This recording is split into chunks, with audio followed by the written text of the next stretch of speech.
a tiny, tiny few people, indeed interbreeding genetic bloodlines, have controlled, entered the positions of power and have orchestrated what we call history.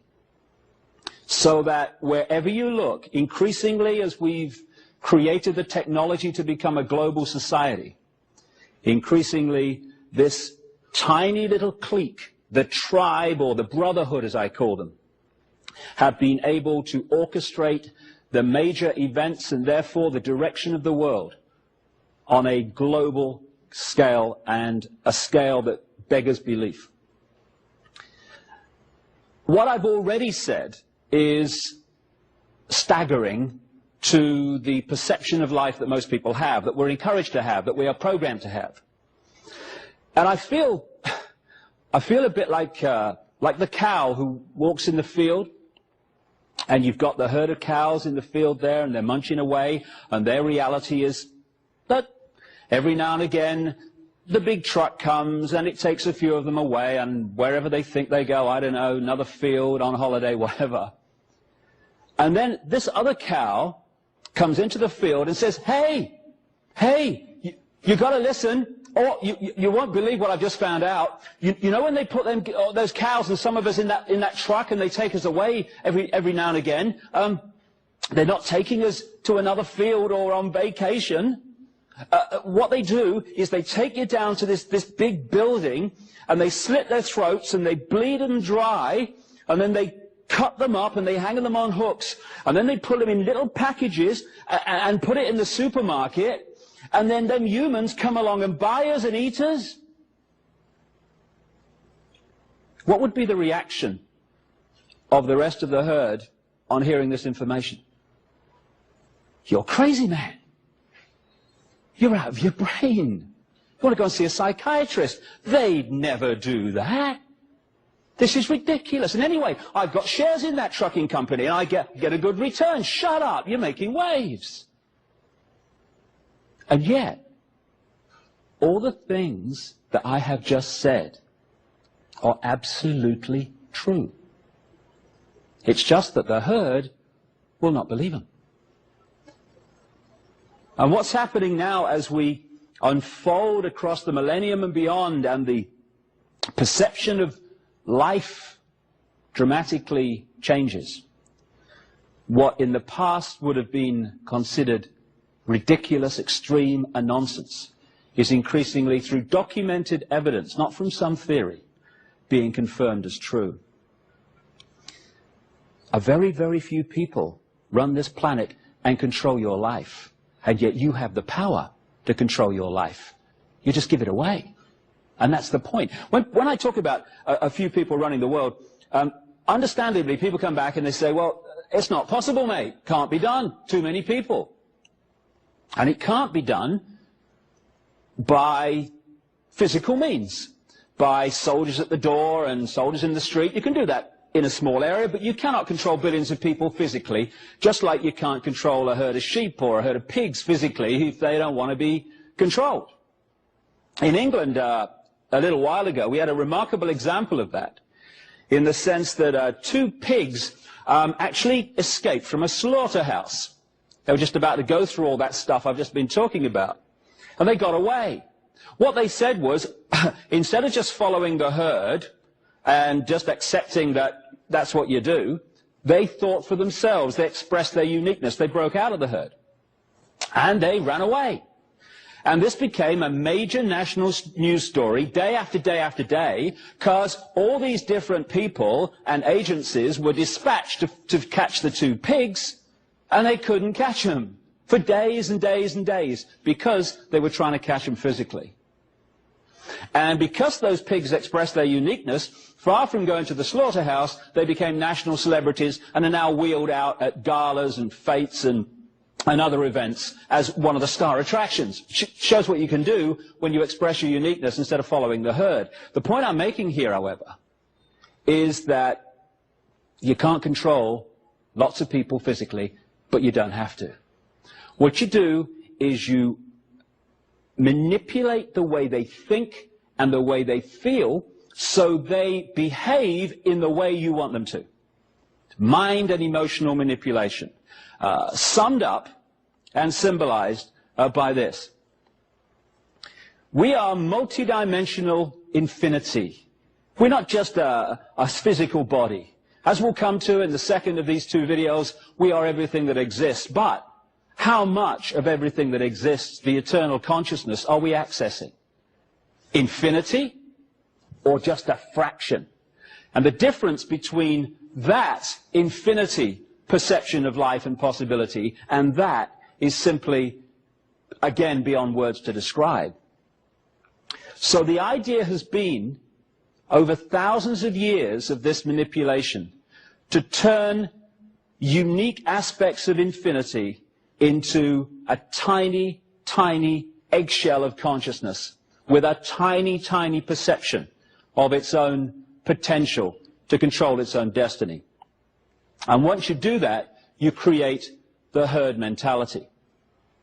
And the herd mentality can be summed up by what we see all the time in a herd or a flock, whatever you want to call it, of sheep.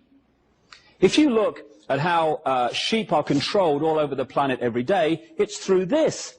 It's because sheep are put in that symbolic eggshell so that they don't think for themselves, they just follow the one in front. So, most of the sheep every day, and I've seen it, remarkable sight it is, where the farmer arrives with the sheepdog, and there's this whole kind of group of sheep, hundreds of them in the example that I saw once in England. And they're all munching away and no problem. And then suddenly, when the farmer arrives, one or two of them start to walk. Just one or two. Ba, ba, ba, ba, ba, ba, ba, ba. And it's like flipping Exodus. Hundreds of them just follow the one in front without thinking. No? Well, do I want to follow the one in front? You know, what do I feel today? Maybe I want to go over there. No, no, ba, ba, ba, ba, ba. And then you've got the tiny few who don't immediately succumb to that and follow that and concede their uniqueness to that. And they're given the extra dose of fear by the sheepdog. Row, row, row. Oh, all right then. And that four-letter word, fear, is what controls the world. Fear, fear, the manipulation of fear. So what you have are two states of being that get hundreds of sheep exactly where the farmer and the sheepdog want every day. And those two states of being are ba, ba, ba, ba, and fear, which gets the few to do the same. Staggeringly, we may find watching a group of sheep like that funny. Oh, come on, Ethel, come and look at these sheep. They're ever so stupid. And yet, the human herd, because that's what we've become, has out-sheeped the sheep. Because we have actually dispensed with the sheepdog. We police each other. It has become a crime to be different. Anyone who's different from the norm gets ridicule or condemnation. Instead of expressing and welcoming and encouraging and glorying in the unique contributions we all have to make, we condemn them or ridicule them. Now this is not just navel contemplating. It is fundamental to how a few have controlled the world for literally thousands of years. It is fundamental to how a few have controlled the world for literally thousands of years. And unless we break this, they'll go on doing it. What it means is that all you have to do to control the direction of the world and control literally billions of people is to set the norms in society. What is considered right and wrong, moral or immoral, sane or insane, possible or impossible. And once you set those norms by controlling the education system, crikey, education system, crikey, what a word. Someone said, was Gandhi, was asked what he thought of Western civilization, and he said, I think it would be a very good idea. What do I think of education? I think it would be a very good idea. I think it's about time we had some. So through controlling the education system, the mantra messages through the media, confirming that these norms are how life is, the vast majority of people in the human herd, from cradle to grave, occupy those norms and live their lives within them because they think that's reality. Now that's fine, that's a choice, I don't have a problem with that. But we seem to find it so hard to make those choices and let other people make different choices.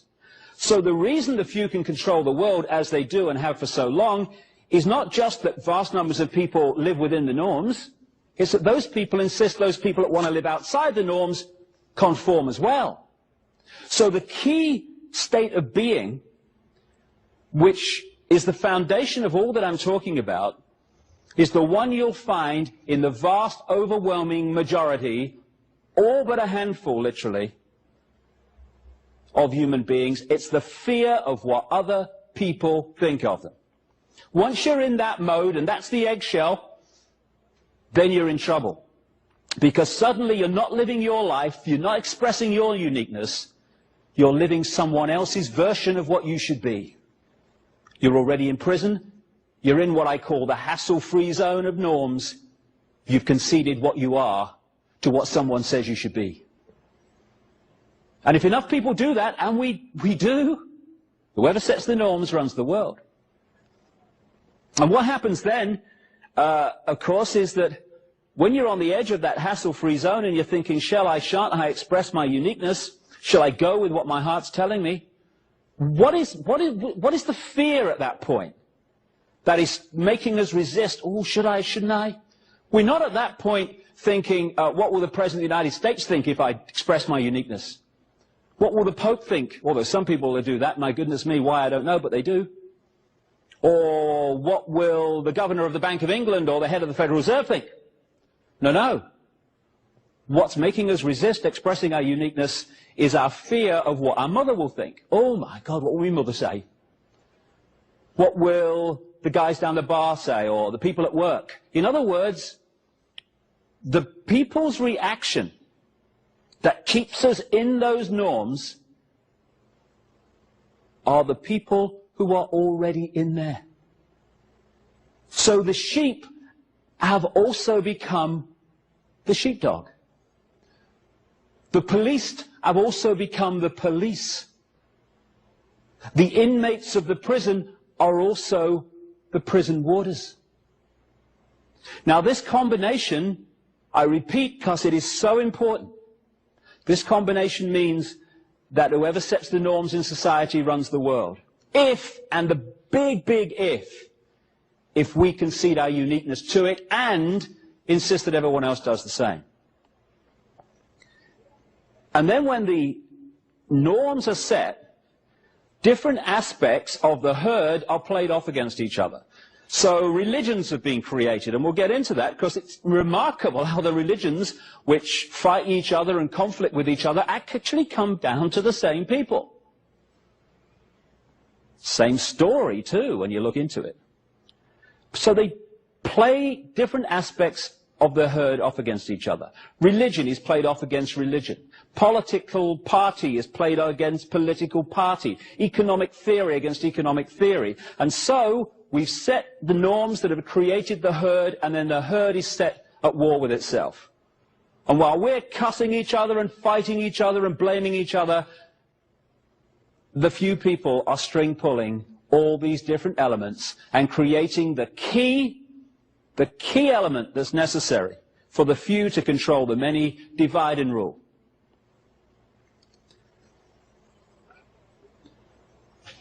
So when I'm going through this story, I'm not kind of getting into, and I don't want to get into, it's them.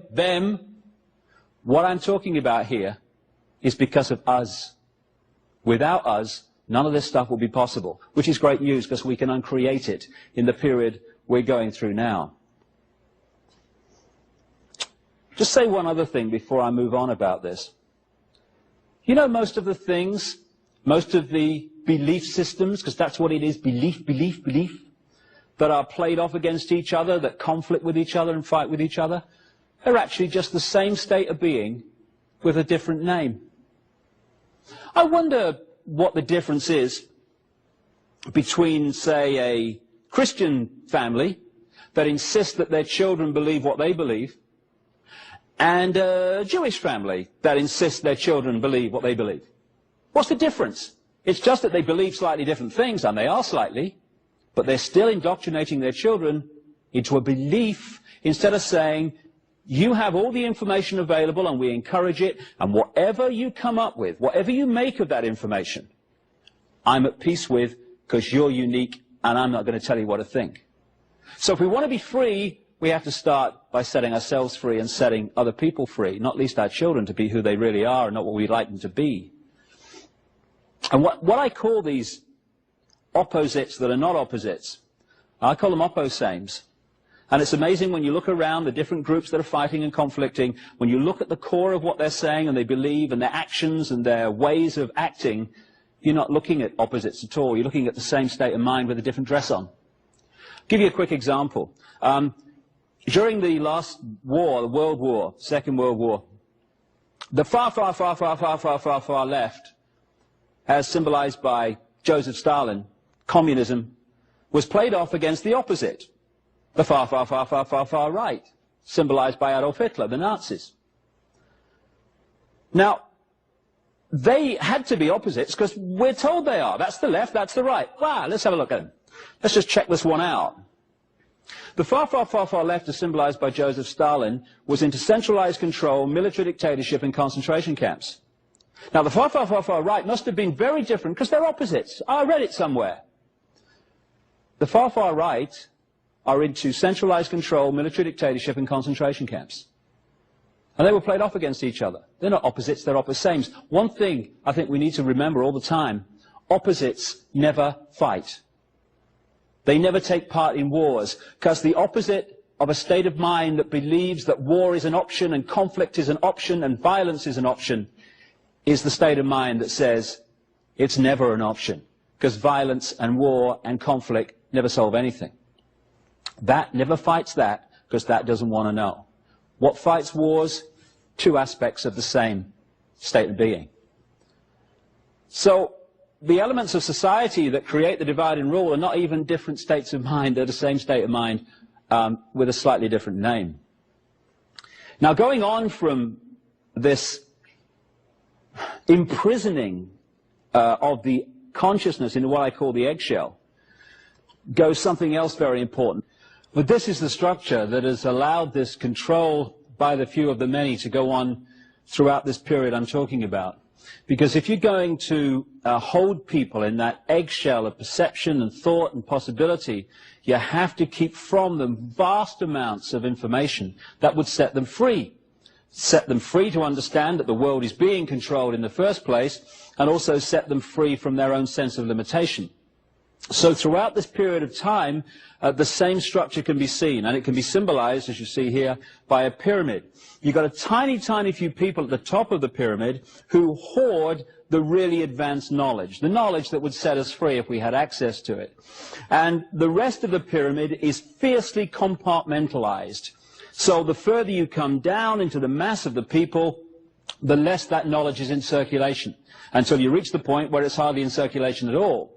And this structure of knowledge in the hands of the few and the masses kept in ignorance is one that goes on again and again and again. And without it, frankly, this manipulation simply couldn't happen. And the world would not be as it currently is and has been for thousands of years. And the nature of some of this information, years ago, as we'll come to as we tell the chronological story in a second, maps of the world existed, which for instance, the ancients knew that the American continent was there. The idea that Christopher Columbus was the first European to discover the American continent, I mean, it's just ludicrous. I've just seen a pig fly across here for a start. I mean, it's just crazy on basic evidence.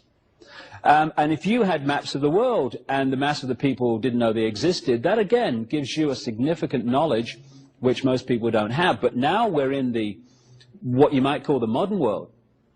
We're in a situation where fantastic technology exists outside the public arena, which we don't know about. And if we did, it would be a very different world. We're in a situation where fantastic technology exists outside the public arena, which we don't know about. And if we did, it would be a very different world. A little while ago, when I started to get a bit of a profile in this information, I was invited to a meeting with a guy in America who works for the CIA as a scientist, against his will. And he told me of the amazing technology that has not just been available more recently, it's been available for decades. Technology that would create abundant growth in deserts without water, end of famine in Ethiopia and other places in the world.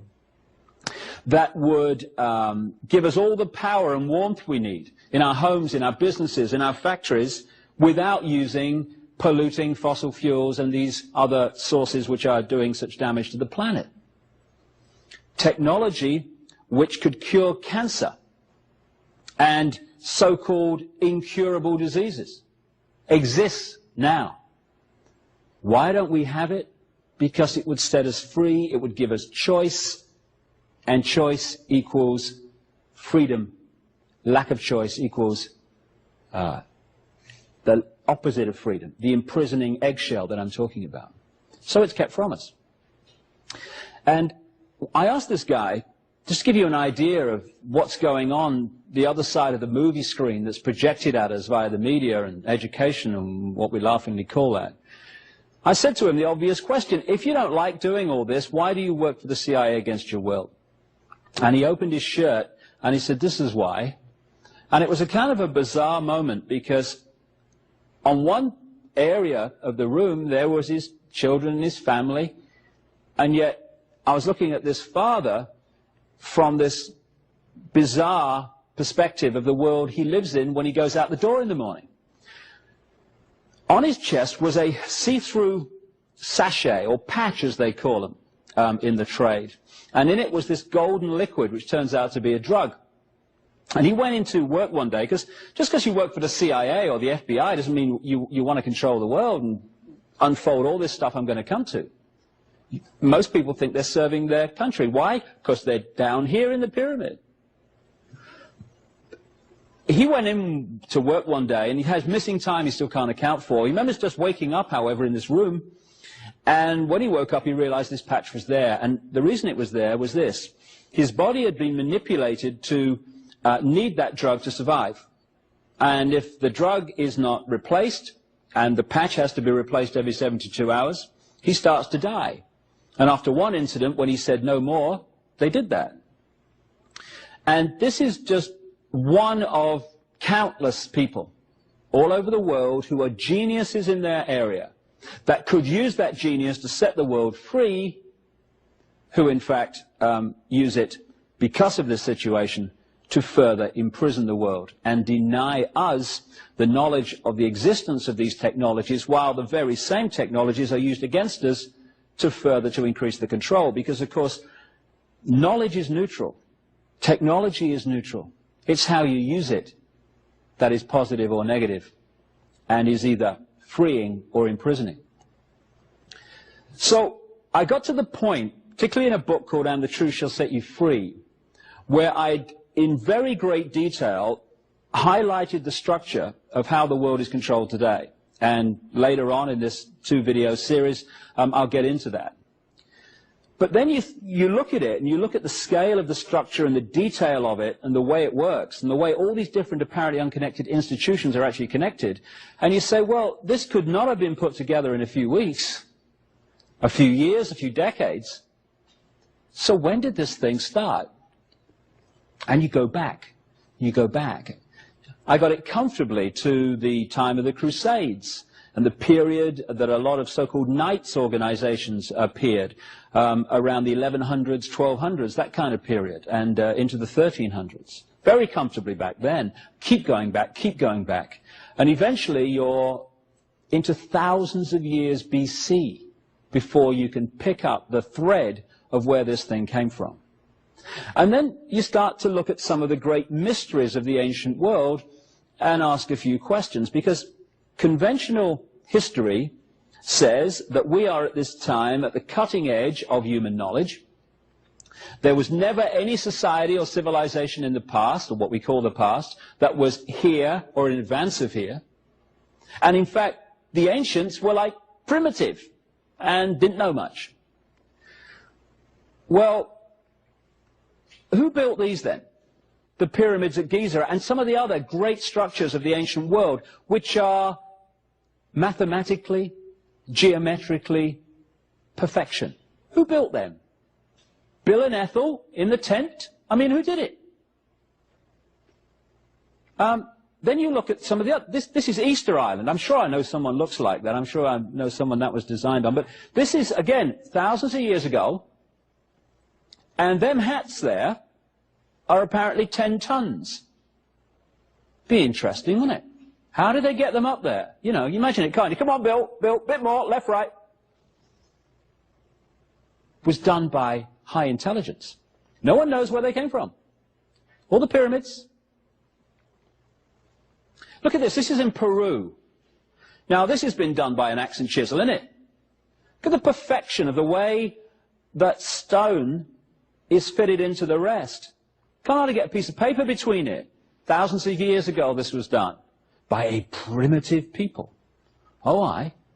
Places full of pigs flying. Look at the size of this in Peru. You know, again, all right, Bill, bit heavier this time, to the left.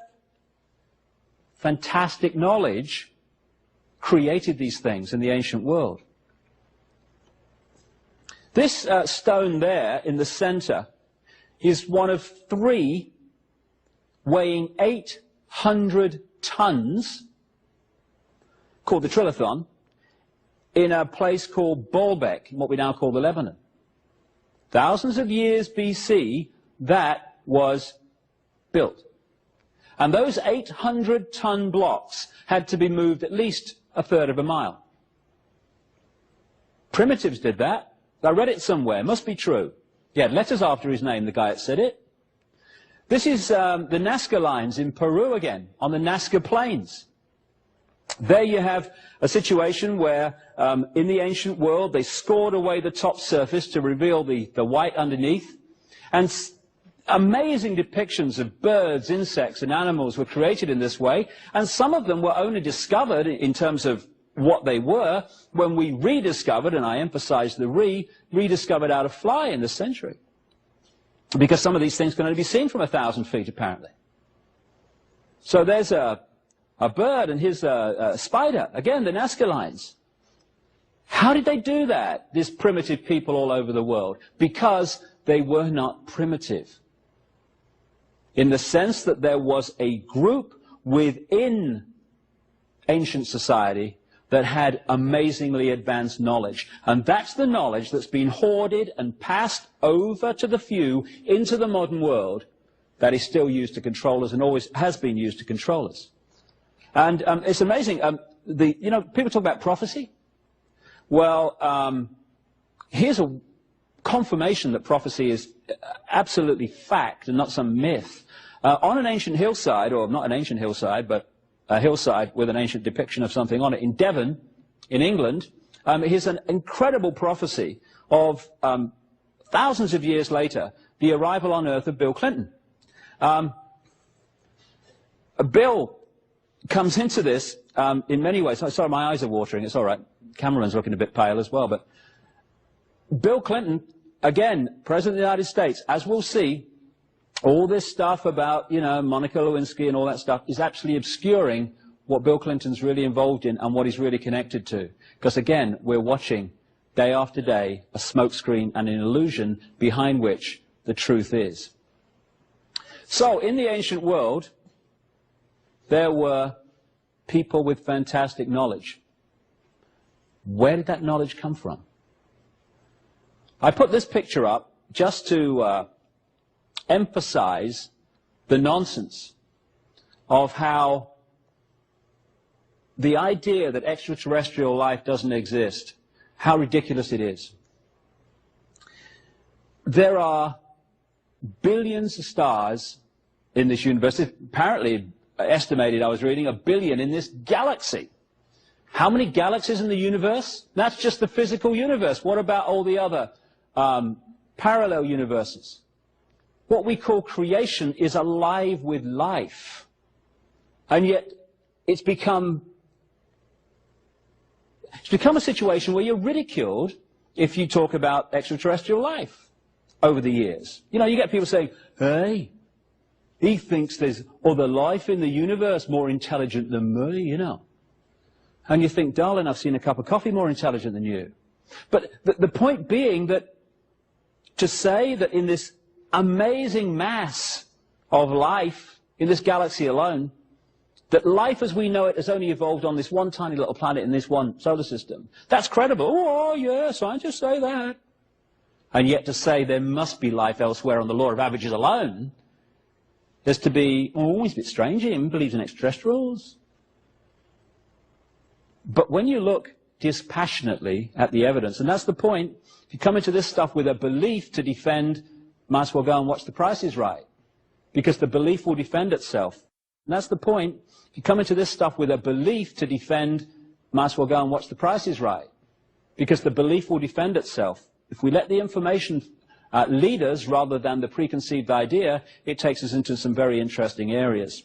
First of all, when you look at ancient texts and traditions all over the world, literally all over the world, you find very clear descriptions of an advanced race or races that we would call extraterrestrial, not of this planet, that came to this planet and brought this advanced knowledge a long, long time ago. Some of the most famous examples of this are what have become known as the Sumerian texts or tablets. They were found in what we now call Iraq in the last century, about 1850. There's thousands of them. And they've been translated by a number of people, most famously a guy called Zecharia Sitchin. People think he's the only one that's done it because of the publicity and stuff that he's got in his books, but many other people have done it, and actually have come to a slightly different interpretation than him. But the common theme of all of them is this, that a group which the Sumerian tablets, which were buried around 2000 BC, something like that, that they talk about this group they call the Anunnaki. In Sumerian, those who from heaven to earth came, which is the basic translation, but those who came from the high place and down to the earth overall is the feel of it. The Anunnaki. And when it talks about these Anunnaki and the tablets and stuff, here's an example of just one of the so-called cylinder seals that were found among them, depicting various things. There are some remarkable points and areas of text and evidence that you can see.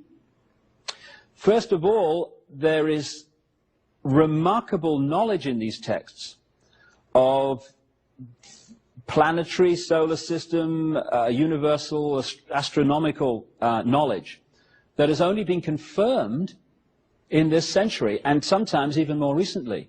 In the text, for instance, they describe what Uranus and Neptune look like in a way that's only been confirmed in literally the last few years. They depict the solar system with planets that have only been found in the last century and the 20th century. How did they do that?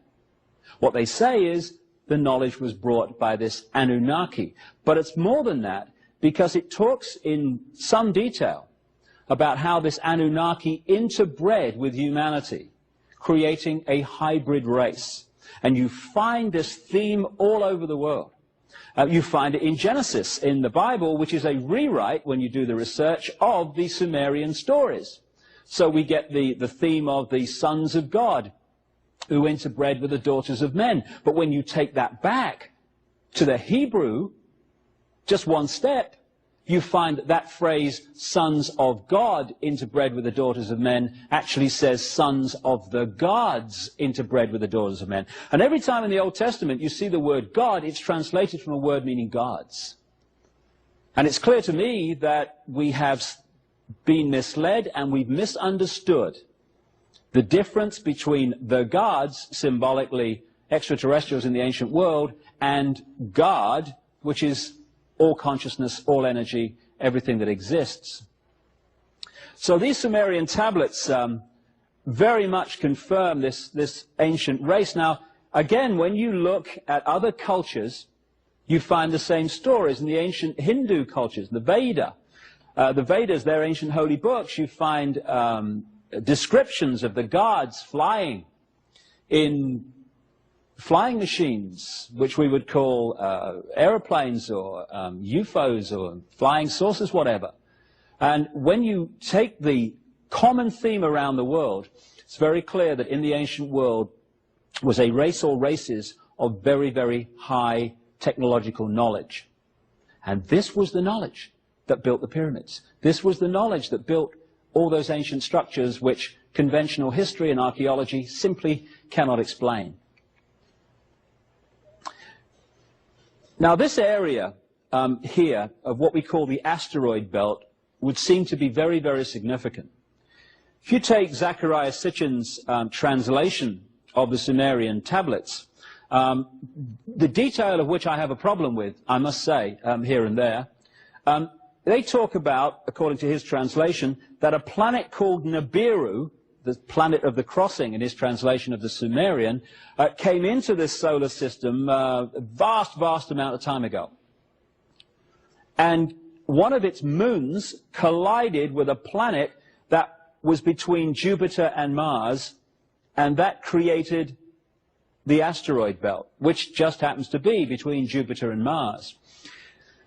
That's one interpretation of what happened, but there are others, and I've come across a scientist, a friend in America, who's been researching all this for 30 years, and he is convinced from a large amount of different evidence that actually something different happened, not least because at a major corporation he used to work for, they did a study, the physicists at that corporation, into what must have happened to the solar system, because when you look at the planets and how they spin and how fast they spin and all this stuff, it's very clear that some major, major disruption has happened in this solar system. It's affected not just the Earth, but also the other planets.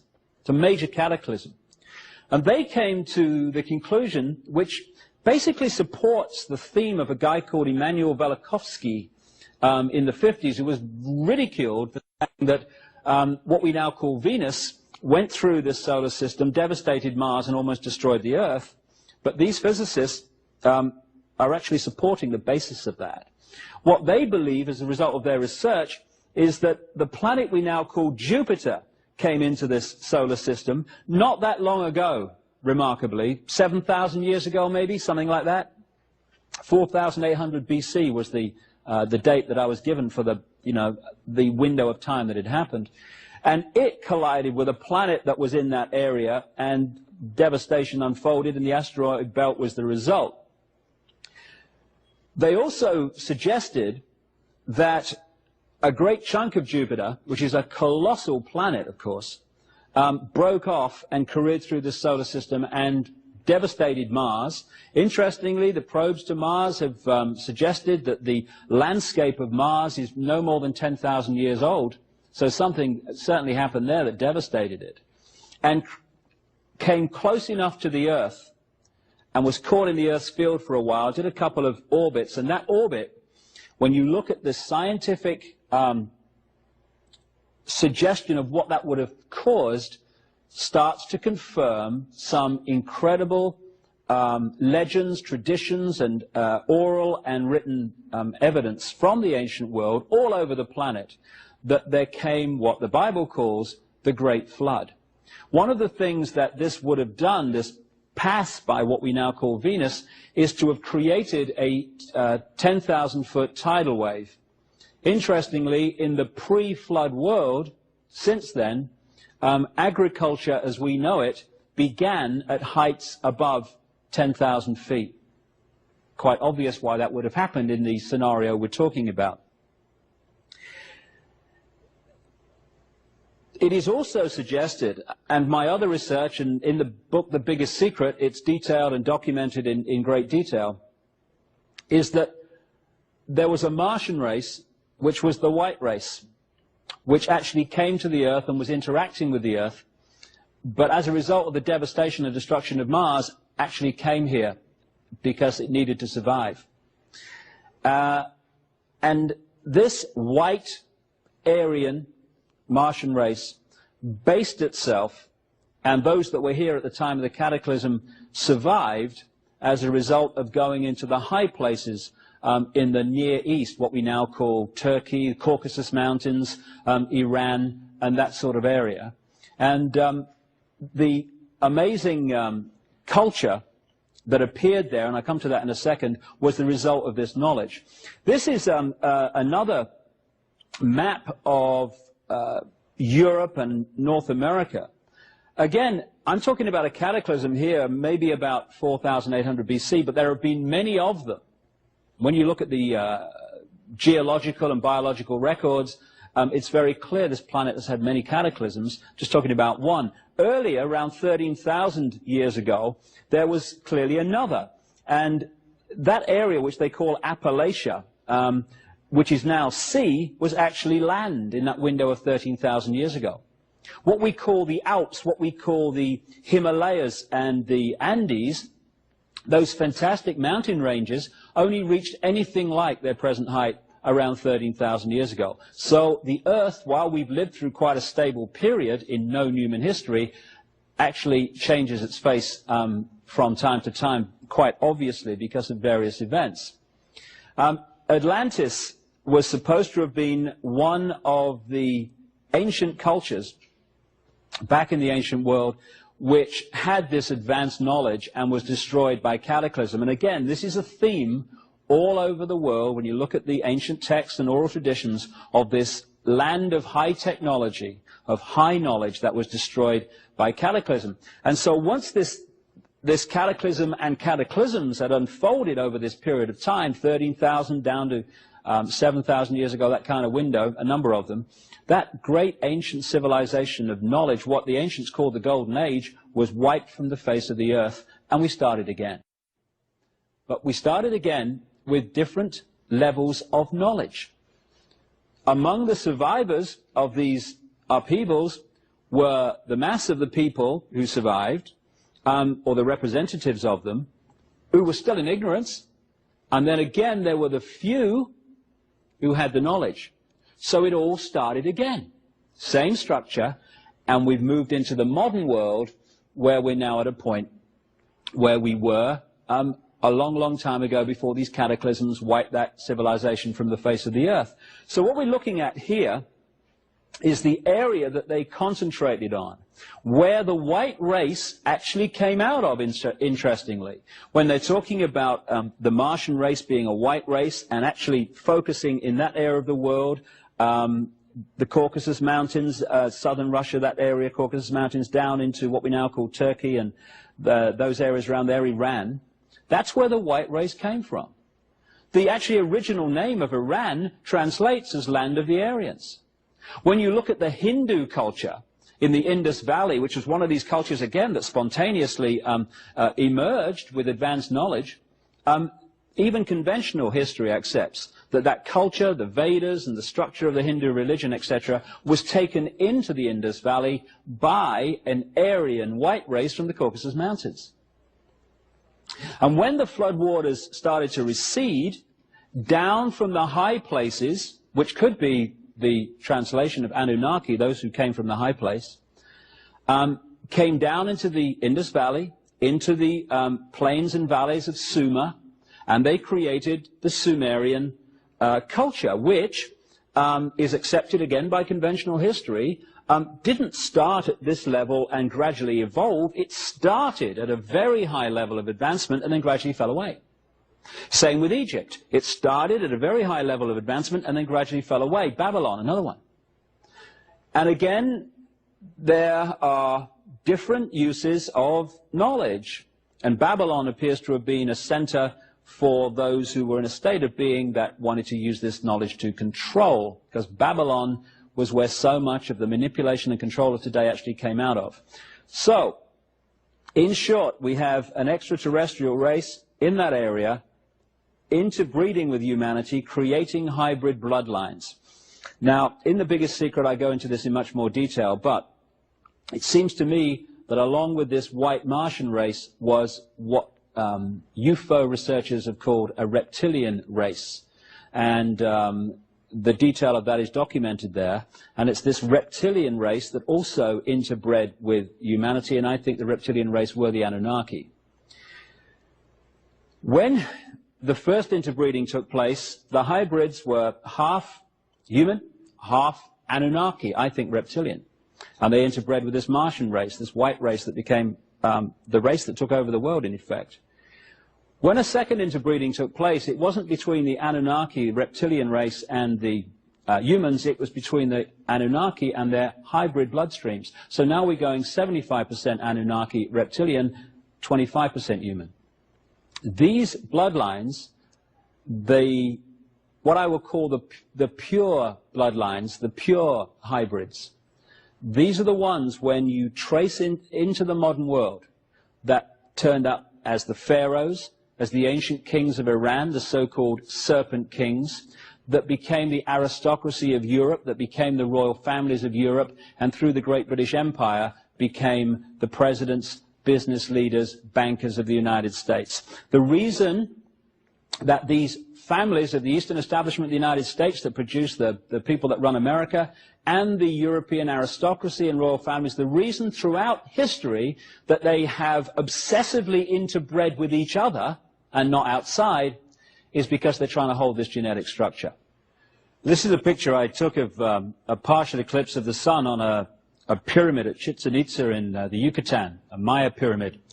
And understanding the two levels of knowledge of the sun from the ancient world to today is to understand much about this manipulation and what's been happening in the world. On one level, the masses obviously focused on the sun because of its heat and warmth and its effect on their lives and their crops and all that stuff. But the few at the top of these pyramids of control, the advanced race, or races, if you like, they understood the much bigger nature of the sun. The fact that it is not just a source of heat and light, it is a fantastic generator of magnetic electrical energy which is affecting life on Earth second by second by second by second. And so, in summary, what you had here was a white Martian race which its hierarchy had this knowledge, and this Anunnaki reptilian race, and you'd have to see the biggest secret for the enormous documentation of that being true, and they also had this knowledge. And below both, you had the mass of the people who didn't have this knowledge of the sun and much else. And a tussle took place between these two races, and eventually the reptilian race, through their bloodlines, took control and now control the world. So let's have a look at the nature of this knowledge of the sun. What you're going to see now are sunspots, great arcs of fantastic energy that are emitted from the sun in cycles. Sometimes they're very powerful, sometimes they're less powerful. And the sun is 99% of the mass of the solar system. When it changes, everything changes. And a great example of what I'm talking about and how it affects us and how the ancients knew about this is a guy called Maurice Cottrell. Earlier on in his life, he did a lot of research into sunspot activity, solar flare activity, these projections of energy from the sun, and he found that they could be put into various cycles. Small cycles, medium cycles, great cycles over thousands of years. Later on in his life, he came across the Maya information left in Central America, the Yucatan, by the Maya people who picked it up from previous people. And again, you go back eventually to this extraterrestrial race, or races, emphasis on the races. And they have put together a symbolic and mathematical structure that talks about cycles of human evolution, small cycles, medium cycles, great cycles. And Cottrell found, to his surprise, that these Maya cycles of human evolution corresponded, even over thousands of years, in remarkable synchronicity with his cycles of sunspot activity, projections of energy from the sun.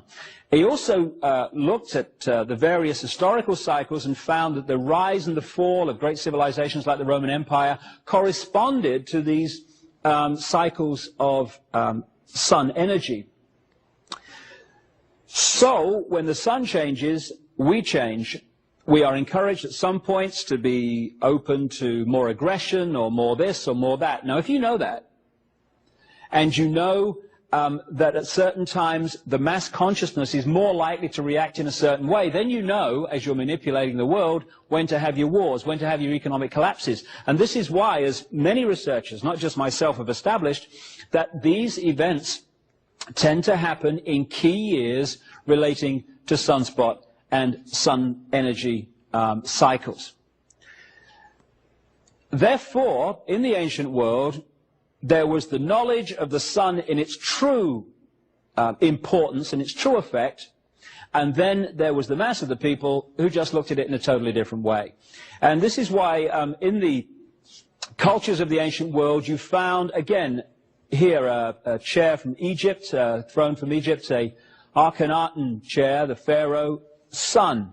Gold, the solar color, the solar metal. This is why the obsession was with gold. Also, lions, you find tremendous symbolism of the lion. The lion with its long mane symbolized the sun, which is why it was always there. Here again, in Sri Lanka, gold and the sun. Here in Rome, the two lions, the sun, and the disc, the sun.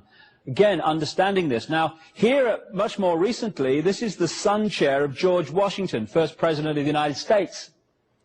And the reason that you find the symbols of the ancient world used by this high advanced level of knowledge in the more modern world, right to the present day, among the secret societies and among the countries in terms of flags and symbols, etc., is because the same knowledge stream is used today, and the same manipulation is used today as always was. Now, this is a symbol that explains so much about religion and many of the symbols you see in the modern world. Because of the focus on the sun in its various levels of importance and understanding, this symbol was devised in the ancient world to symbolize the passage of the sun through the year. They did the circle with the zodiac, zodiac coming from a Greek word meaning animal circle appropriately. They broke the circle into 4, the seasons, with the cross, and they put the sun on the cross. I've heard that somewhere before. So what they did is to focus their symbolism on this journey of the sun. This is why when you look pre-Christian, pre-Jesus, you find an endless stream of deities in the ancient world who were given birthdays of December the 25th. Why is that? Because around December 21st, 22nd, you have the lowest point in the sun cycle in the year, in the northern hemisphere anyway, which is the winter solstice. And at that point, the ancients said the sun had symbolically died. The winter solstice. And at that point, the ancients said the sun had symbolically died. 3 days later, the sun had demonstrably started its journey back to its peak in the summer. And at that point, December the 25th, they said the sun was born or born again. And because Christianity was created by, in the form we know it, by a sun-worshipping Roman emperor called Constantine the Great, that's why Jesus was given the birthday of December the 25th, symbolic of the sun, which is what Jesus is to a large extent. The evidence that he existed is like almost non-existent, if not non-existent in total. So by Easter, the sun was entering the sign of the ram or the lamb. And so they had ceremonies in which they sacrificed lambs in the pre-Christian world, because they believed that by sacrificing the lamb to the gods, they would have good luck and their sins would be forgiven and all that stuff. Now, this is where the symbolism of Jesus and so many mirrors of Jesus in the pre-Christian world, that's why we constantly get this recurring story of the lamb who died so our sins could be forgiven. Now, what the ancients also did is they symbolized the sun as a baby at the December the 25th time, as a kind of a youth at Easter, and as a strapping, strong, immensely strong man in the height of the summer, and losing his power in the fall, autumn, and then being an old man back towards the winter solstice. And they symbolized the sun as a person with long golden hair, just like the mane of the lion. And so this is where the Old Testament story of Samson comes from. Samson. And what happened was they had him with long hair, big strapping man, the sun at the peak of the summer.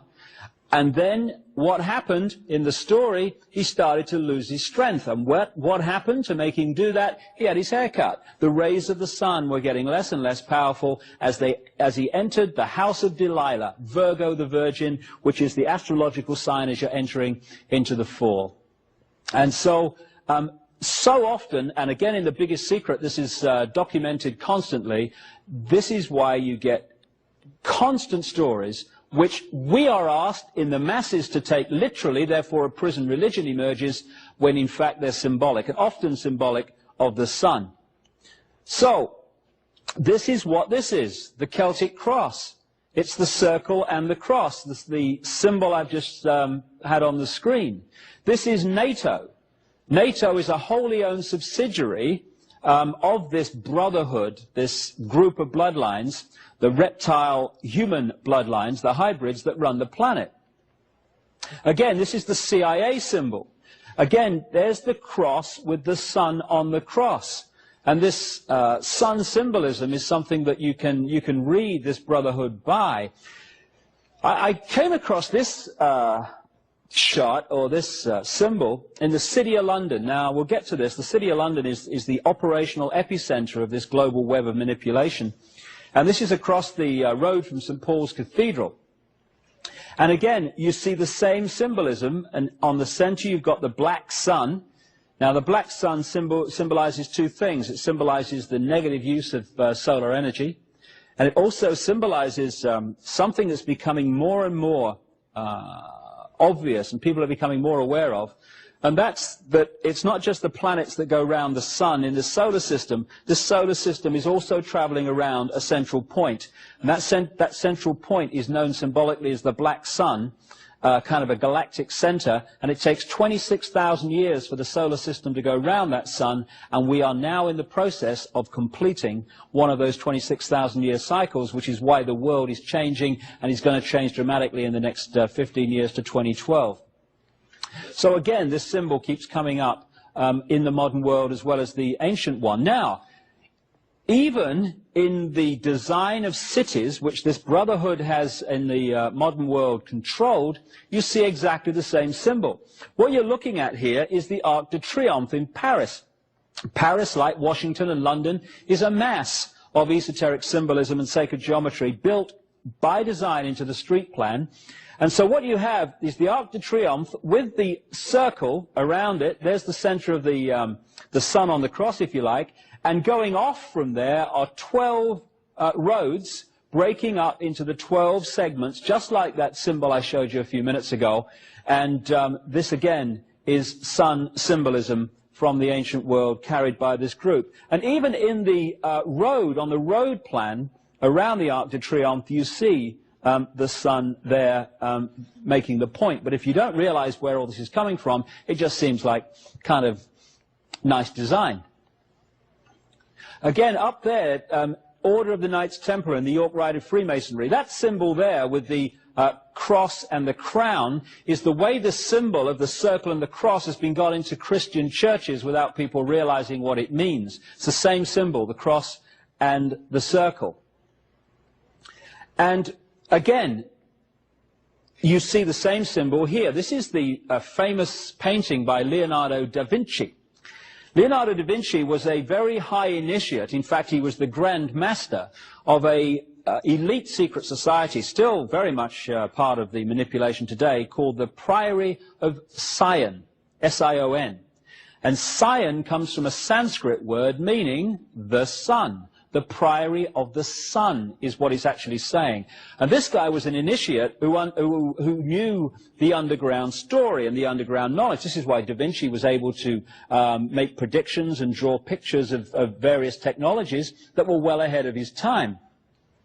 Now, what he's done here is present the Last Supper picture in the form of symbolizing that same symbol, the cross, and the sun on the middle and the circle. He's depicted Jesus as the sun, hence the halo around his head there, And he's broken up the disciples into 4 sets of 3, symbolizing the 3-month periods of the seasons and the sun going through them. This is why this constant recurring number of 12 and 1, the hero and the 12 followers, constantly reoccurs. This is why you have King Arthur and the Knights of the Round Table, the circle of the zodiac. This is why again and again the big religious heroes had 12 followers, the sun and the months and the areas of the zodiac. This is an ancient stone depiction of the Phoenician and many other cultures within the Middle Near East, but certainly the Phoenician sun god called Bel or Bil, who became the Canaanite Baal. And there you see the halo around the top of his head symbolizing the sun. And this is vastly ahead of the emergence of Christianity, which then used the halo, because the same symbolism was used, because again is Zoroaster depicted with the halo and the rays around his head, because these guys did not actually exist. They were symbols of the sun. That level of knowledge knows that. This level of knowledge, the masses, takes the symbolic literal, and you have a prison religion. So let's pick up how this all unfolded from here. Just to quickly summarize. In that area of what we now call Iran, Turkey, and the Caucasus Mountains, you had 2 advanced races at the same time. You had the Martian race, which came down and survived there and came out of there after the cataclysm involving Venus 7,000 years ago or so. But you also had another race, which the Sumerian text called the Anunnaki, a reptilian race. And they interbred in this program, or programs that are described in the Sumerian texts. And interestingly, they describe how this Anunnaki did this interbreeding by using what we would call test tube methods. Now, of course, when these tablets were found in 1850, the idea of creating life in test tubes, utterly ludicrous, no longer. And so you had the interbreeding between the white race, the Martian race, and the Anunnaki. And the outcome of that was what appeared to be a human form, is what we'll call it today. But within that white race were particular bloodlines that were very, very reptilian. And again, you have to look in detail in The Biggest Secret to see the enormous documentation of this, but it's these bloodlines, this particularly the white, reptilian, the Anunnaki, Martian bloodlines, that actually have run the world ever since. Demonstrably, the white race took the world over. They came out of the Caucasus Mountains and this area of the world in 2 basic ways. Go one way first, by land. They came out of the Caucasus Mountains, and incidentally, what do Americans call white people? Caucasian. Why do they call them after some mountains in the Near East? Because that's where the white race came from. They came across land into Europe, and they changed their names. They were the Scythians, they were the Sumerians, they were many different names, and if you follow the movement of people, you find that they became the white race of Europe. They became the Anglo-Saxon race, because the Angles and the Saxons were simply different names for the same race. They became the Anglo-Saxon race because the Angles and the Saxons were simply different names for the same race. They became the Scandinavian peoples, they became the British, they became the French, they became the European white race. And within this white race were these Anunnaki bloodlines, these reptilian bloodlines. And these were the ones, when you do the research and the genealogy, that ended up again and again and again in the positions of power. Political, royal, economic, all of it. And so, not only did they come across land in that way, much earlier, around 3000 BC, through a white race called the Phoenicians, they went by sea to Britain. And what we call the British culture, which of course has had such an effect on passing on that culture to the rest of the world, is actually the Phoenician culture.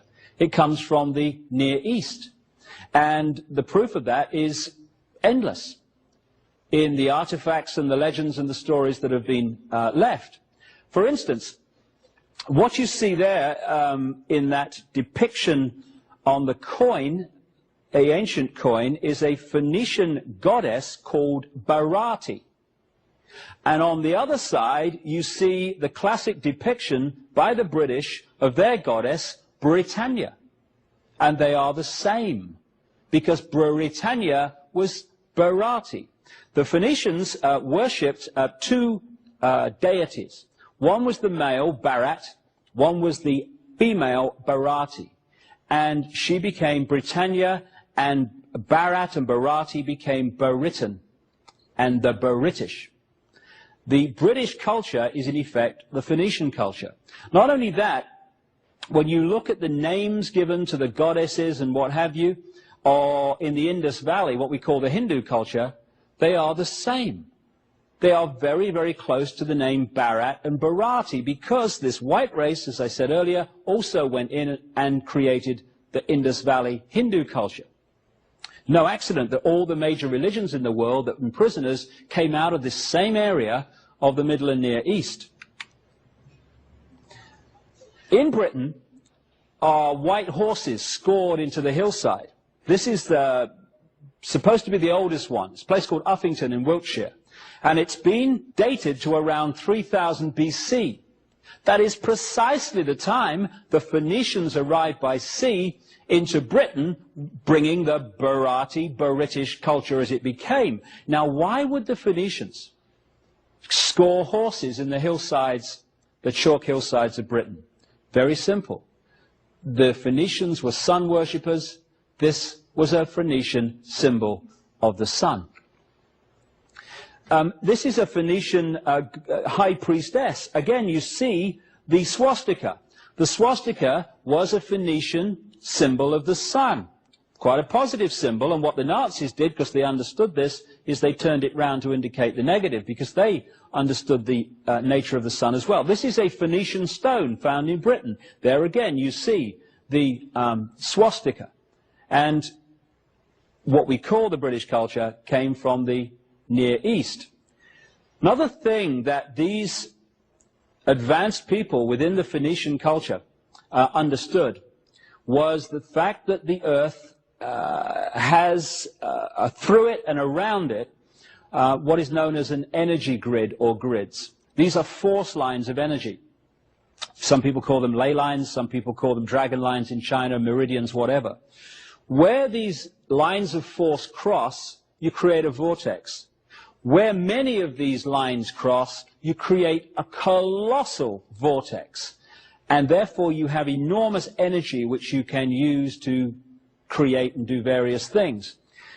This guy was an Englishman in a place called Herefordshire, and one day he was on his horse at the top of a hillside, and he suddenly looked down into the valley and saw these lines in a sort of psychic way all over the place, straight lines, and they connected the sacred wells, the sacred places of worship, the points where the churches were built, the hillsides, etc.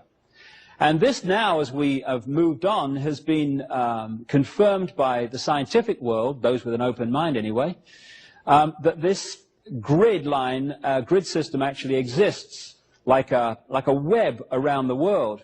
Now, where these ley lines cross, in their most powerful way, where most of them cross, just happens to correspond with where the ancients had their most sacred ceremonies and their most sacred places. Stonehenge and places like that were built on them. So where the lines come in and the vortex is created, that is where they built the Stonehenges. The Aveburys, another stone circle and energy complex in Britain. That's where they built all over the world their temples to access this energy.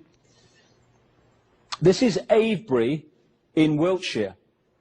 Now this is interesting. I used to live near here, and the Phoenicians built this with their knowledge.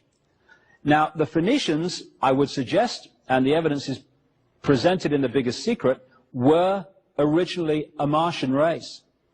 What people like Richard Hoagland have found, who's investigated the Cydonia region of Mars, where they've found pyramids, etc., and other non-natural creations, is that if you look at the way that the various pyramids and non-natural points relate to each other in this area of Mars called Cydonia, and then you place them over Avebury in Wiltshire, England, they fit almost exactly. Avebury appears to be a mirror of Cydonia on Mars. Also, when you look at the background, there's very strong evidence that the pyramids in Egypt were built around 3000 BC, the very time these things were going up. And they built pyramids. What have they found on Mars? Pyramids. Also, as some scientific research has shown, when you put people in white bodies into sensory deprivation tanks, their natural rhythm is not the rhythm of the orbit of the Earth, it is the rhythm of the orbit of Mars. And a scientist friend of mine said to me once, after I first met him, he said, you know, there's a point in the world where on one of these magnetic grids systems called the Hartmann grid, 12 of these meridian lines cross at the same point and go down in the Earth. Amazing place. I said, where's that? He said, a place called Avebury in England. The ancients knew this. This is Silbury Hill, the biggest man-made mound in Europe, right next to Avebury. This is Stonehenge. It's one of the crop circles down the bottom there, or the crop formations, 125 circles I think there is in there. These ancients, coming from this advanced knowledge, this is Tara in Ireland, all over this area of Britain. This is Glastonbury Tor, not too far from Avebury and Stonehenge. And then you come to the pyramids of Central America, the Yucatan. Why is the basic culture and the stories and the beliefs and the building methods of Central America, South America, the same as Europe? Because when you follow this research, you find that the Phoenicians not only went to Britain in the ancient world, they crossed the Atlantic also. Phoenician artifacts have been found in Brazil, for instance. And what could well be Egyptian, certainly Egyptian or Oriental artifacts, have been found in the Grand Canyon. The reason that the stories and the beliefs are so similar, almost exactly the same, in the American continent as the European continent, when they weren't supposed to have met, is because it was taken from across the Atlantic into the Americas by this white race. Babylon, I mentioned earlier, was very important. It was in Babylon that a large number of these reptilian, human, reptilian, Martian, whatever you want to call them, reptilian white bloodlines focus themselves. And in Babylon, they created the structure which can be found in every religion, because they understood if you got a certain structure and called it a religion, you could imprison the human mind.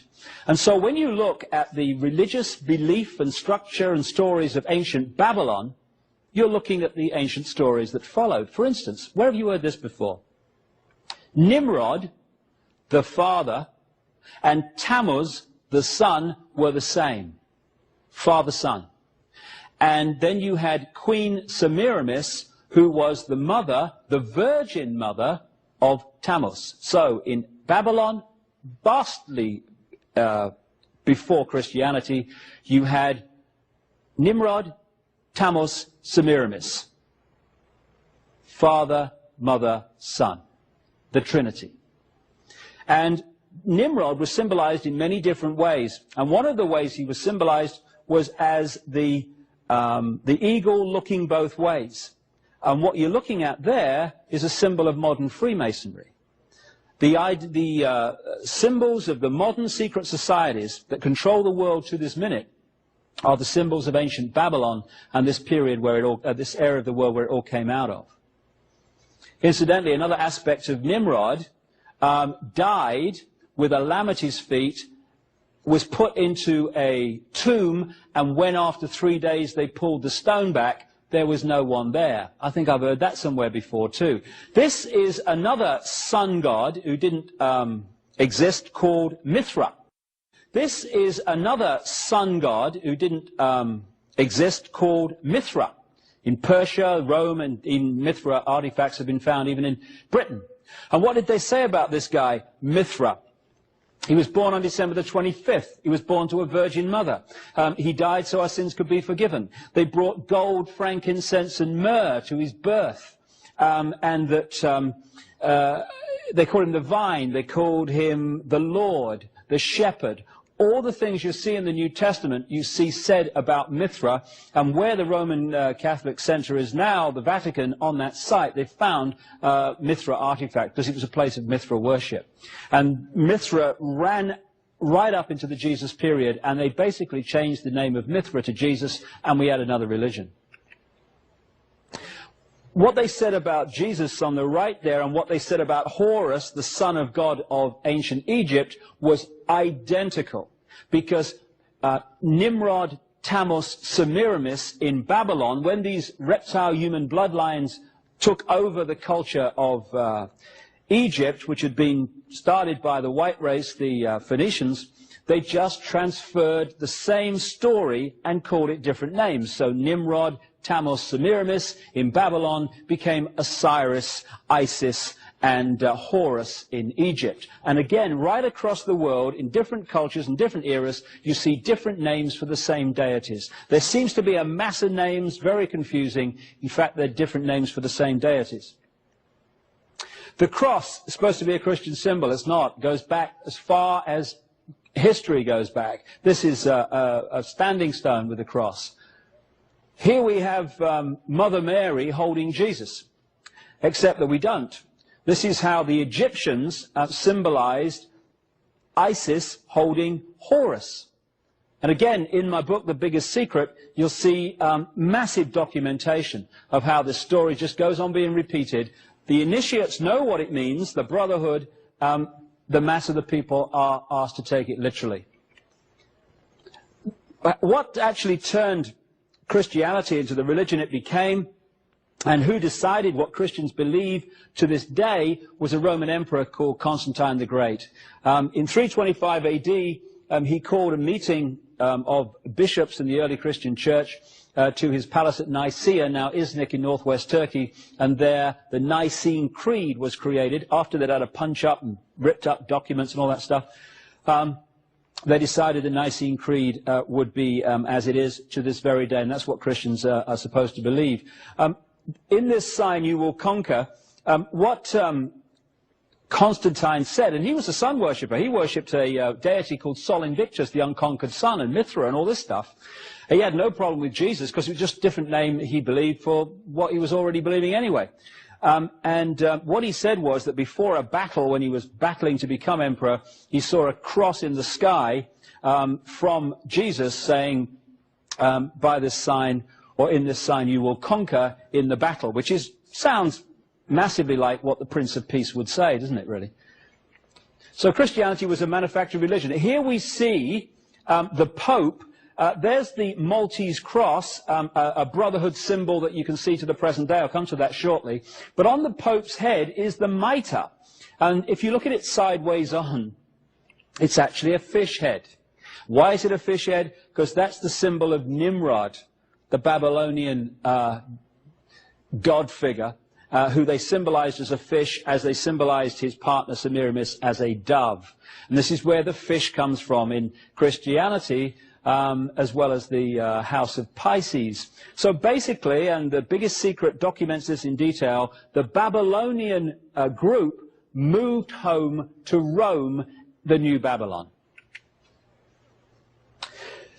Now, also in this story, if we move forward to the time of the Crusades in the 1100s, 1200s, you find that in the Middle East at that time, a series of knights organizations suddenly appeared, which are still going today, and among their members today are some of the top people in global politics, business, banking, military, media, etc.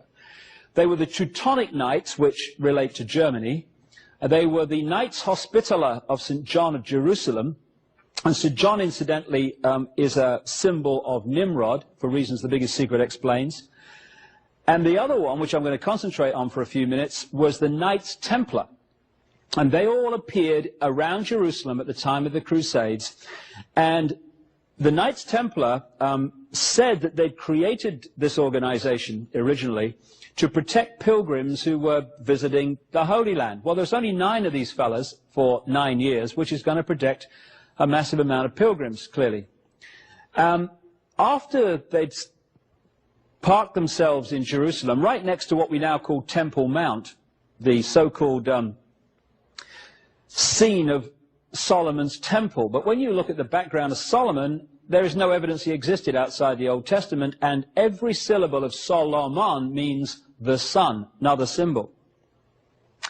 Anyway, after 9 years in the Jerusalem area, next to the Temple Mount, suddenly things started to move very rapidly for the Templars. Some of them went back to Europe, and they started signing up the noble families of Europe, and to particularly France to start with.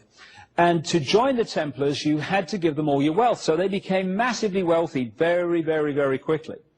And they created 2 basic financial centers in their empire. One was in Paris, one was in London. Today, Paris and London are the 2 key centers of the operational level of the manipulation of the world. No coincidence. After a while, however, the King of France, Philip the Fair, who was up to his neck in debt to the Templars, decided that he was going to remove them. Now, this thing about debt's very important. You can follow through these bloodlines out of the Middle East, these reptilian human bloodlines that became the European aristocracy, etc., a number of themes that keep reoccurring. One is creating prison religions based on the basically same story, keep masses in ignorance. 2 is satanic ritual and blood drinking and such human sacrifice ceremonies, which is still going on today to the same deities they did in the ancient world. And thirdly, the scam, where you lend money that doesn't exist to the population and charge them interest on it, which is what happens to this very day, of course. The debt we call debt in the world is actually debt that doesn't exist. It's just figures on a screen. There's no money involved at all. It's just a thought form. So what happened with the Templars is that they played this scam because they were part of this stream, and they got the crown heads of Europe up to their neck in debt to them, just as their successors have the governments of the world today in debt to them. So Philip the Fair wanted to bring an end to this, and there's more to that story as well. And on Friday the 13th, in October 1307, he issued orders, supposedly secret orders, to arrest the Templars on that morning. That's why Friday the 13th has been deemed unlucky ever since. Now, he got some of the Templars, but he didn't get most of them. They got away, and they went in 3 basic directions. One, they crossed the Atlantic to the Americas, and 2 other directions. First of all, they went off from their port at La Rochelle in France with the loot, because when Philip the Fair went to get the loot from the Templars in their headquarters in Paris, it had all gone. And they went in their ships, one group of them, around the outside, the west coast of Ireland and into Scotland. And there's a reason they did that, 2 reasons in fact. First of all, Philip the Fair enlisted the support of the Pope to purge the Templars. But Scotland, with Robert the Bruce, etc., was in conflict with the Pope at the time, and therefore excommunicated, and therefore destroy the Templars' order didn't apply in Scotland at that time. And also, a tremendous number of these bloodline families out of the Near East, these reptile human bloodlines, came out of northern France and Belgium, what we call that area now anyway, and went into Scotland almost en masse. Within 150 years, these bloodlines were running Scotland, and they have the names today that we think are Scottish. We go, Hamilton, Orkney, and MacDougall, Orkney. Scottish? No, no. They came out of that area of northern France and Belgium. And they were the same bloodlines. Robert the Bruce was one of them that the Templars were connected to. So the Templars went into friendly territory. And they went underground because of the purge, and they re-emerged eventually as the Scottish Rite of Freemasonry. This is why the biggest secret society in the world today that pervades world politics, business, banking, the media, etc., is called the Scottish Rite, after this tiny country at the top of the British Isles, because that's where the Templars went when the Purge happened. This is a Knights Templar. You'll see the red cross on the white background. That was the Phoenician fire cross, or sun cross. And this is why the flag of England is a red cross on the white background. It's also why you had the Red Cross organization, which is also linked to this network at the highest level. Now, here's the flag of England. It's called the St. George's Cross. Now, two big British deities were St. George, who killed the dragon, and the more I research this, the more I feel that is symbolic of this battle between this Martian white race and this Anunnaki reptilian race, because the dragon was very much used to symbolize this serpent race in the ancient world. And so St. George is not actually a British deity, it's actually Phoenician, because that's where the Phoenicians went, to Britain. St. Michael, which is a great Christian deity, was an ancient Phoenician deity also, and areas of Europe, like called St. Michael's Mount, one in England, southern England, came from the Phoenicians who settled that area. Now, the Templars then moved out of France, around into Scotland, and that was one area they went. They went across to the Americas, and they also went down to Portugal. Now, before I get into that, let me show you one thing in Scotland, which confirms so much of the fact the Templars were there, and indeed there are many artifacts to prove it, and other evidence. And that's this place, Rosslyn Chapel, in just south of Edinburgh it is, the great city on the east coast of Scotland. And this was built on the land of the St. Clair family. Now, the St. Clair family were a French bloodline going back to the Near East that went to Scotland and became the Sinclair family, that classic Scottish name Sinclair. And this is one of the great holy grails of the Brotherhood today, the Rosslyn Chapel. Now, in the stonework of Rosslyn Chapel, you see sweet corn plants, aloe plants, and cactus plants, etc., that at the time this was built were only found in America. Perhaps still are, I don't know, but certainly then. Which is remarkable because this was built before Columbus left on his journey to discover America. In other words, they'd been long before, they just didn't want us to know it. So, as they went to Scotland, so another group of Templars came down to Portugal, which will connect into America now as we start to enter the modern world. They hid behind an organization called the Knights of Christ. The Knights Templar are under another name. And they were a maritime organization because the Templars had a massive fleet of ships. And actually they flew on their ships the flag of the Skull and Bones, which has become known as the pirates' flag. It was the Templar flag, which is why the Skull and Bones is still a symbol today of this brotherhood. And one of the Grand Masters of this Knights of Christ, the Templars under another name, was a guy called Prince Henry the Navigator. And he had access to maps of the world that the general population never had because of this pyramid, knowledge, ignorance. This is significant because the father-in-law of Christopher Columbus was a sea captain close to Prince Henry the Navigator. So Columbus was not looking for India when he found the Americas. He knew basically where he was going because the maps already existed. Because this unfolding agenda has a time scale, not least through the sun cycles, etc., it means that although they knew the Americas existed, the point had come in the agenda where it had to be officially discovered and therefore occupied by the European races. Now, Christopher Columbus, his name wasn't actually Columbus, his name was Colon. Why did they call him Columbus? Because in the various, not just religious, but other historical texts, you see the codes and the code names that the initiates would understand that the general population do not. I mentioned a few minutes ago that the symbol for Nimrod was the fish and the symbol for Queen Semiramis was the dove. Columbus means dove. In French today, colombe actually still means dove. And the Romans in the Roman Empire worshipped a deity called Venus Columba, Venus the dove. Both Venus and the dove were symbols of Queen Semiramis, this deity. So that's where he got his name, Columbus. But there's more actually to look at in terms of this. Because 4 or 5 years after Columbus found that part of the Americas, down the Caribbean, etc., another guy left Bristol, England. And Bristol comes from Barati, that's where the name evolved from, the Phoenician deity. His name was John Cabot, and he discovered what we now call North America. Conventional history has not put Columbus and Cabot together, but you can do, not least through the research of a Freemasonic historian of great reputation called Manly P. Hall, who points out that Columbus and Cabot both operated in Genoa at the same time, and both were connected to the same secret society network.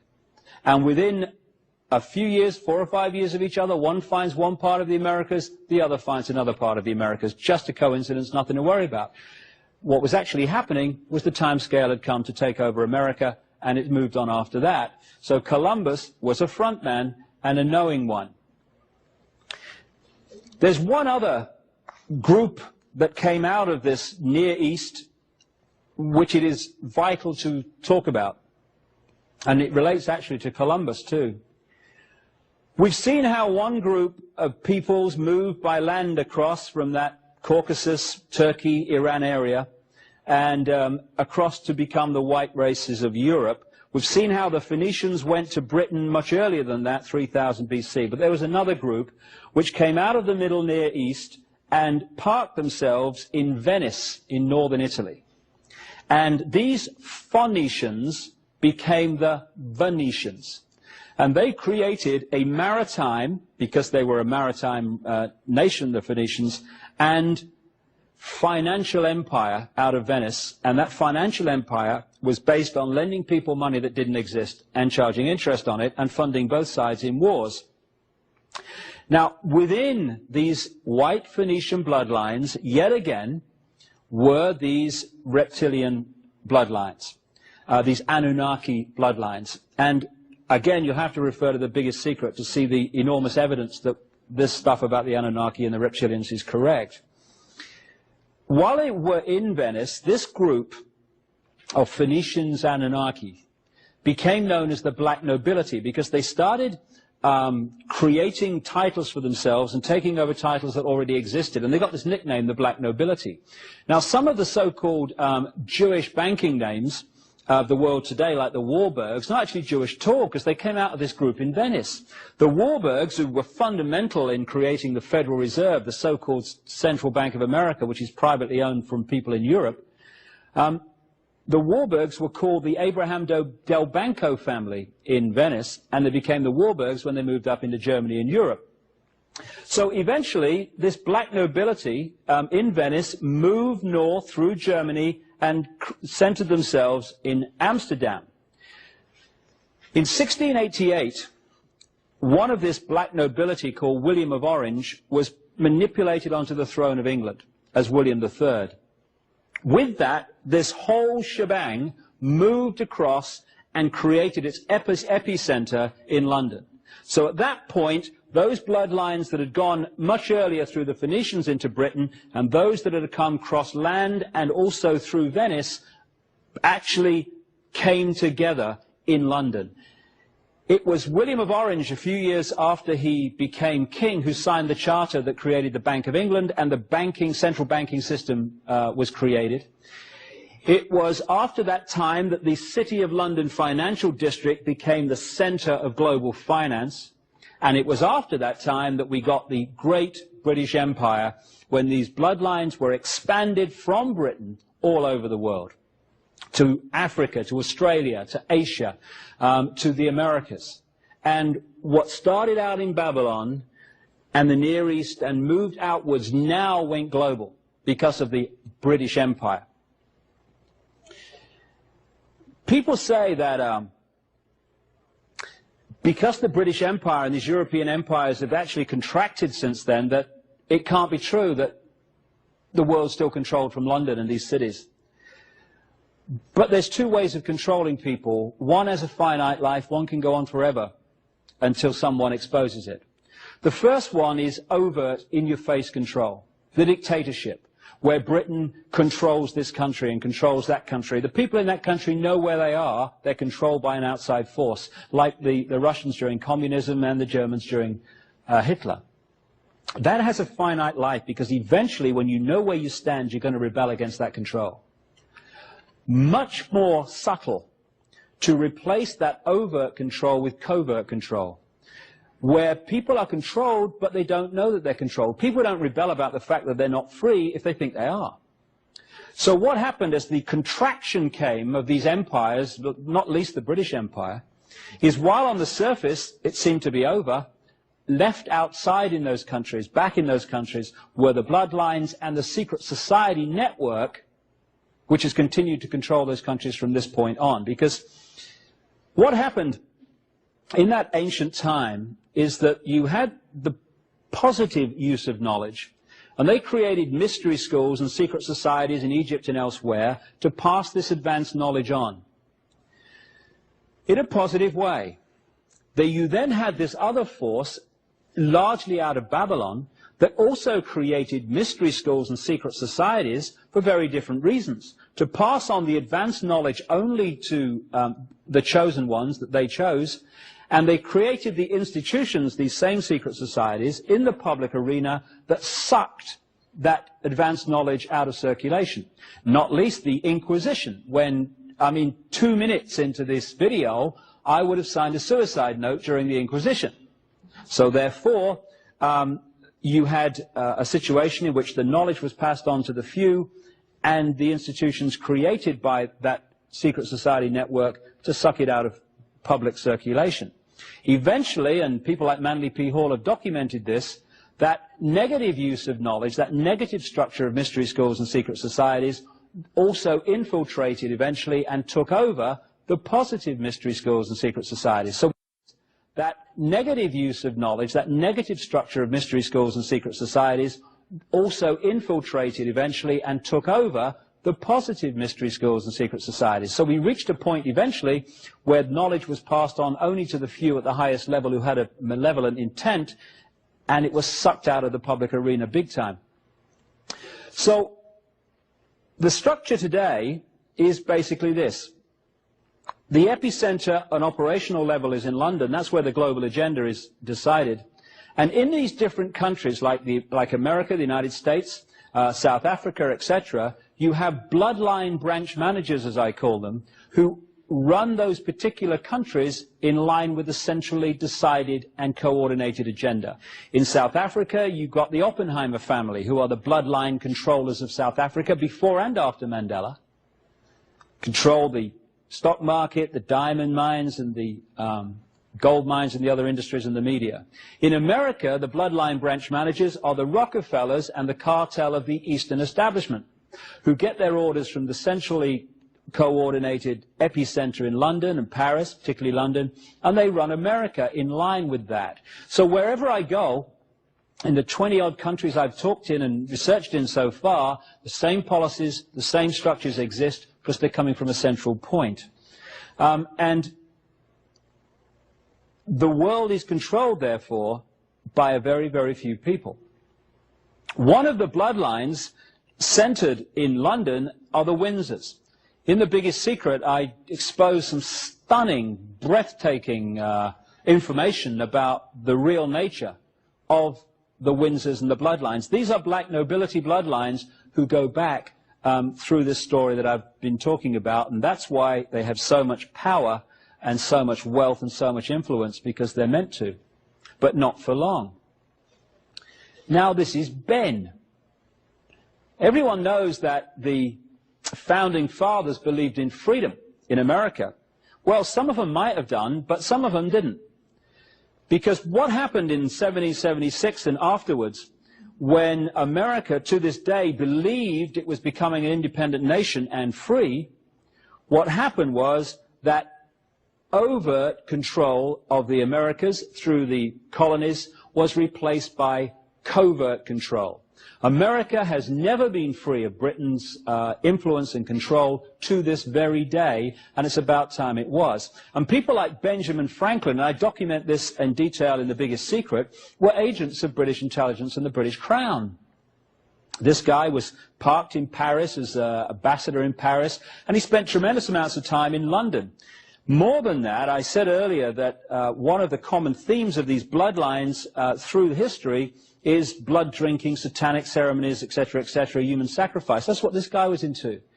He was one of the top Freemasons in America.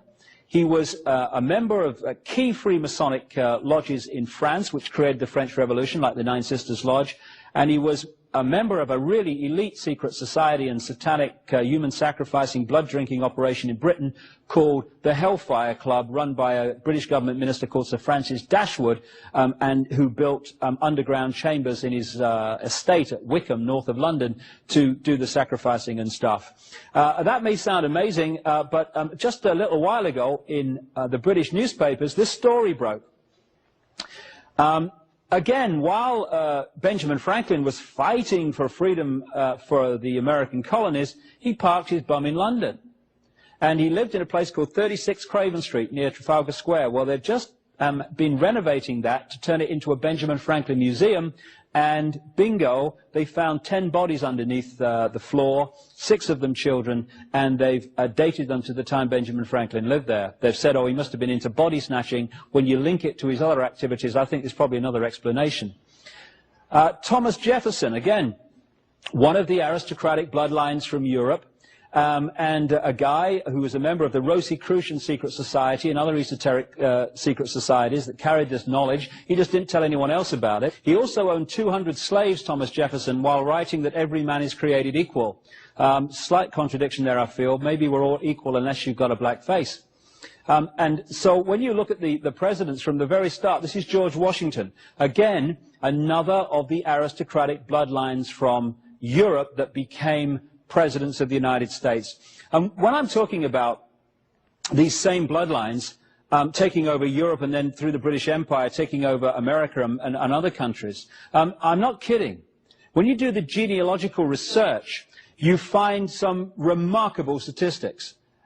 Since George Washington became president in 1789, and including him, every single American presidential election has been won by the candidate with the most British and European royal genes. And that comes from Burke's Peerage, the Bible of aristocratic genealogy on the planet, based in Britain. We've had, at the time that I'm speaking these words, 42 American presidents. 33 of them are genetically related to England's Alfred the Great and Charlemagne, the most famous monarch of France. Way back, he became monarch for the Holy Roman Empire. Of the 42 presidents, 19 have been genetically related to England's King Edward III, who has thousands of blood connections to Prince Charles. And then you look at Bill Clinton.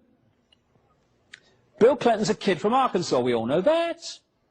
Not connected to any bloodlines, just kid off the street, made good, because anyone can become president in America. I know, I read it somewhere. Clinton is genetically related to the House of Windsor, to every Scottish monarch, to King Henry III of England, and to King Robert I of France. And this is why, because of his bloodline, that he was taken at a very early age and given this scholarship to Oxford University called a Rhodes Scholarship, which is given to bloodline people in the world to go and be indoctrinated into this agenda in Britain, and then they come back, and the ratio of them that become presidents or people in power behind the scenes in their countries is absolutely vast. It's because of their bloodline. There's a number of symbols which you can pick up, because there's a secret language of this brotherhood, again, that comes out of Babylon. And as the time has gone on, the malevolent use of this advanced knowledge through this, what you might call Babylon Brotherhood that emerged on a global level as it is today, has become the dominating force on the planet, interacting, as I talk about in detail in The Biggest Secret, with this Anunnaki extraterrestrial force or race. One of the symbols is the pyramid and particularly the pyramid with the capstone missing, the pyramid and all-seeing eye. This was put on the dollar bill in 1933-34 by Franklin Delano Roosevelt, another of the bloodlines, who goes back to French aristocracy, which connects in with the British. And the symbol you're looking at was actually the symbol of a secret society called the Bavarian Illuminati, which was behind the French Revolution, and it goes much further back than that. So the obsession with symbolism and for other reasons, certain symbols, is phenomenal.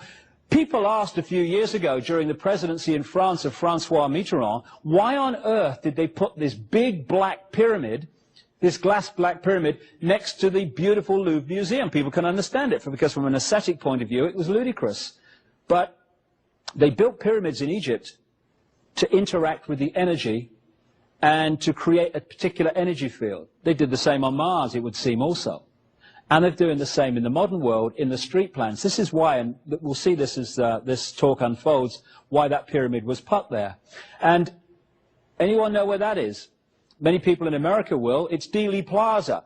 This is where they killed Kennedy, in Dealey Plaza. And the street plan of Dealey Plaza, where the first Freemasonic temple in Dallas was put, is a pyramid with the capstone missing. They killed Kennedy on the right-hand side, the grassy knoll near the number 5 there, and down the bottom of the pyramid in an underground car park is where they killed Lee Harvey Oswald, who was falsely accused of doing the deed, but you need someone to blame when you don't want people to know what really happened.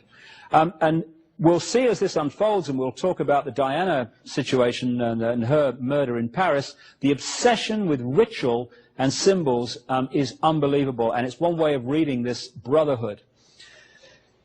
The key brotherhood signature is the lighted torch. This comes from an ancient legend which goes back to the Watchers, or Anunnaki, the extraterrestrials. They were also called the Watchers in some ancient texts. And the legend was that some of these Watchers gave knowledge to humanity, or a certain section of humanity. And a number of deities have been invented in the various different cultures, like ancient Greece, etc., to symbolize this same story of the gods giving knowledge to certain numbers of humans. The most famous of these is this guy, Prometheus, the Greek god who was supposed to have come from the Caucasus Mountains, and he's holding, as you see, the flame. The flame is symbolic of knowledge, the sun, the illuminated ones. The Illuminati is one name for this brotherhood. The illuminated ones, those illuminated into this advanced knowledge. And so what you're looking at is a gold depiction of Prometheus in the Rockefeller Center in New York, put there by the Rockefellers, and there's a plaque to show that, because they, one of the bloodline families running America on behalf of the London Central elite, they know the symbolism of Prometheus. They know the symbolism of Prometheus. And so the lighted torch, or the flame, became the key signature of this brotherhood, and you can follow it. That's what this is. This is an exact replica of the Statue of Liberty in Las Vegas. That's why you've got the fairground ride behind. But what you're looking at is the lighted torch, the sun, knowledge, the illuminated ones, the Illuminati, the brotherhood. Also around the head you see the rays of the sun. Now that's classic Queen Semiramis symbolism. That's basically Queen Semiramis of Babylon. And because of this difference between those in the knowledge, the few, and the masses who are not, people look in America and around the world at that in New York Harbor, and they say, oh yeah, that's symbolizing the land of the free. No, no. It's symbolizing the opposite. It's saying, look, we run the show and we're telling you, and you haven't even got a clue. And this is not actually new at all. This was given, in terms of America, this was given, the Statue of Liberty, to New York by French Freemasons who were in the underground stream of knowledge of what it represented. And in Paris, to this day, in an island on the River Seine, there's the Eiffel Tower in the background, there is the French Statue of Liberty in the same way. because, again, it symbolizes something to this brotherhood which the masses don't understand. When they killed Kennedy in Dealey Plaza, there's the grassy knoll over on the right there. Afterwards, they put in Dealey Plaza an obelisk, which is a Freemasonic symbol relating to the sun, the phallic symbol, the male energy. Again, goes back to ancient Egypt, etc. And at the top of that, after they killed Kennedy, they put a depiction of the lighted torch, because that is the Illuminati Brotherhood signature saying, we killed Kennedy, and we're telling you, and you don't even see it. What did they put on Kennedy's grave? To this day, the lighted torch. They call it the eternal flame, but it's their signature saying, we killed Kennedy, and we're telling you, and you're not even bright enough to see it. But of course, if you don't understand the story, we're not being told, how can you see it? It just seems like the eternal flame, a positive thing. It's not. This is Paris. There's the Eiffel Tower. That is an exact replica, put there in the late 80s, of the torch held by both the French and the American Statue of Liberty. What is that? Where is that? That stands on top of the Pont d'Alma tunnel in Paris, almost on the spot underneath where Diana was killed in the car crash, and that has become the shrine, if you see the flowers there, to Diana, exactly as planned. And what have they put on the island where they buried her, or claimed to have done, at Althorpe Park in Northamptonshire in England, on the Spencer estate? They put the lighted torch, the signature, we did it. And we'll talk about that a little bit more in a second. There we go on the dime, the lighted torch, the Illuminati. What they also do is create street plans that have all these symbols in them. And when we get to the next video, I'll pick up that in Paris, take it into Washington, and talk about a stream of other things that relate to the basic structure I've already described. And I'll relate it to the assassination, because that's what it was, of Diana, Princess of Wales. And also, when we've looked at the structure of how we're controlled, we can look at the way out of here, because we're only controlled because we allow ourselves to be controlled, because we give our power away. We take it back, all this stuff is over. To summarize this first part, we had the intervention in the human genetic stream in two ways. First of all, a Martian race that came after the cataclysm to Earth settled themselves in that Middle Near East area. Not least because during the cataclysm, the only way to survive was to get to a very high place. Agriculture started at 10,000 feet and more. But complicating what would have been normally a simple story of Martians coming to the Earth, a white race, was this Anunnaki, this reptilian race that interbred, creating particular bloodstreams that it could connect with and therefore control. And it's these reptilian human bloodlines that became the bloodlines of the aristocracy and the royal families and the key establishment families of the world, which today, to this minute, still run the show.